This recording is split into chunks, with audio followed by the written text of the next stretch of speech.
Hello, আসসালামু আলাইকুম। আর আফারা ভাইয়েরা আসেননি, আপনারা ভালো? আমি ভালো আছি আলহামদুলিল্লাহ। এটা কি দেখতেই পারতেছেন? এটা কিয়া? এটা হচ্ছে লাল আলু।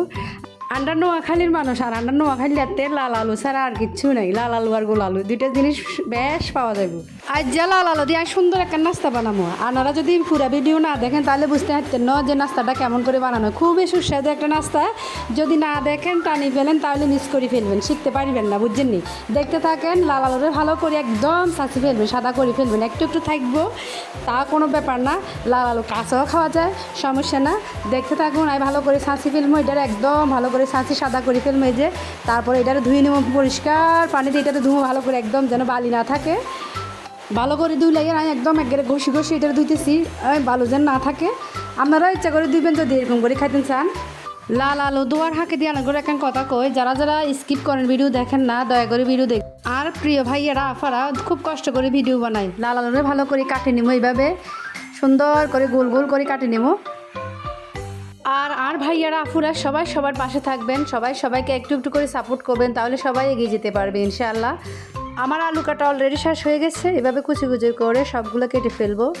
তারপরে একটু মশলা দেব, মশলা না দিলে স্বাদ আসবে না।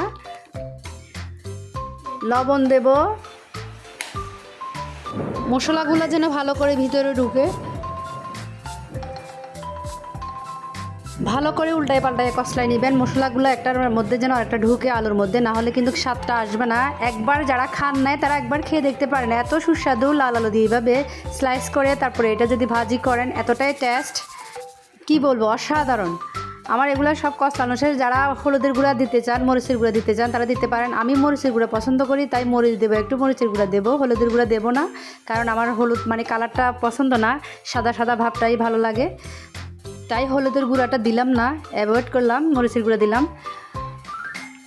মরিচগুলো ভালো করে কষলায় নেবেন আলুর সাথে যেন একদম মিহিন হয়ে যায়।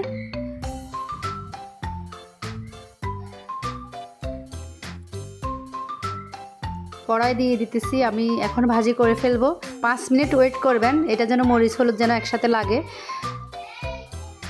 এটা এইভাবে তাবাটা এরকম, আবার কেউ ভাববেন না যে এটা পরিষ্কার করা হয়নি, এটা পরিষ্কার। এটা এরকম রান্না করতে করতে এরকম একটা কালো ভাব পড়ে গেছে। আমি পরিমাণ মতো তেল দিয়ে দিছি, কারণ আলুর মধ্যে অলরেডি তেল উঠে। একটা একটা সবগুলাই দিয়ে দেব। আমি হলুদ দিই নাই, তাই কালারটা এমন আসছে। আপনারা যদি হলুদ দিতে চান দিতে পারেন, আর হলুদ না দিলে একদম সাদা কালার আসবে, ভালো লাগবে। আমার কাছে এটাই পছন্দ, যার যেভাবে পছন্দ ওইভাবে দিতে পারেন, তবে মশলা দিতে হবে।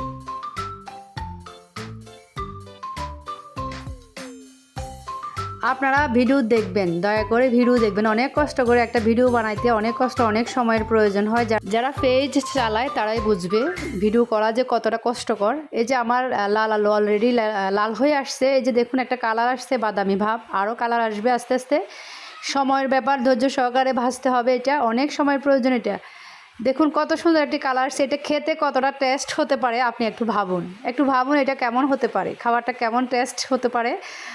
আমার অলরেডি লাল আলু ভাজা শেষ হয়ে গেছে। এই যে দেখুন কত সুন্দর একটি কালার আসছে। যাদের এই ভিডিওটি ভালো লেগেছে তারা অবশ্যই পাশে থাকবেন, একটি করে লাইক দিয়ে যাবেন, কমেন্ট করে যাবেন। আল্লাহ হাফেজ।